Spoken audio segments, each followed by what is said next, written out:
মেয়ে আমার টিউশনি থেকে এসে দেখো বসে বসে খেলা করছে। আমি বললাম যে মনা, সেদিন তো সবাইকে ভালোভাবে দেখানো হয়নি, তুমি যে ড্রেসগুলো কিনেছো তাহলে চলো নিয়ে আসো, এনে তাহলে সবাইকে একটুখানি দেখায়। আর এই দেখো বলতে না বলতে ও সেগুলোকে নিয়ে এসেছে। ও নিজে টানতেও পারছে না ভালো করে যে এতগুলো জামা কাপড় কিনেছে। চলো তোমাদের বার করে দেখায় যে ও কতগুলো ড্রেস কিনেছে। এই একটা মানে কি বলবো, অফ হোয়াইট কালারের এই গেঞ্জিটা ছিল দারুণ, একদম সফট। আর এই দুটো গেঞ্জি ওর বাপি ওকে কিনে দিয়েছে। প্রত্যেকটা টপই ছিল সুন্দর। দেখো এই একটা টপ অসাধারণ লাগছে।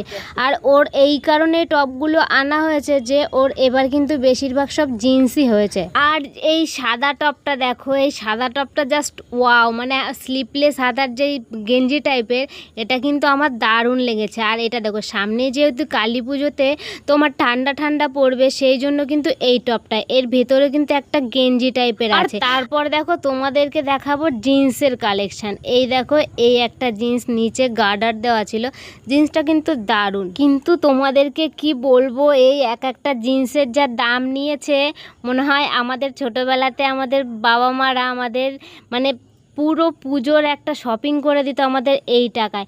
এক একটা প্যান্ট 550 টাকা করে। দেখো ওই যে 3/4 জিন্সটা আর ওপরের যে সাদা কালারের টপটা, ওটা কিন্তু ওর মামা বাড়ির থেকে ওকে দিয়েছে। আর এই জিন্সগুলো সবকটাই আমরা আগের দিন গিয়ে নিয়ে এসেছি। ওর জন্য পরে একটা স্কার্ট আনা হয়েছিল, কিন্তু স্কার্টটা যেহেতু একটুখানি ছোট ছিল, তারপর সেটাকেও আবার পাল্টে এনে আমরা এই পরে এই জিন্সটা নিয়ে এসেছি। তোমাদের আমার মেয়ের ড্রেসগুলো কেমন লাগলো অবশ্যই কিন্তু কমেন্টে জানিও। আর তোমরা যদি চাও তাহলে ও নেক্সট ভিডিওতে তাহলে ওকে একটা একটা করে পরিয়ে সামনে আনবো, ওকে কেমন লাগছে। চলো টাটা, বাই।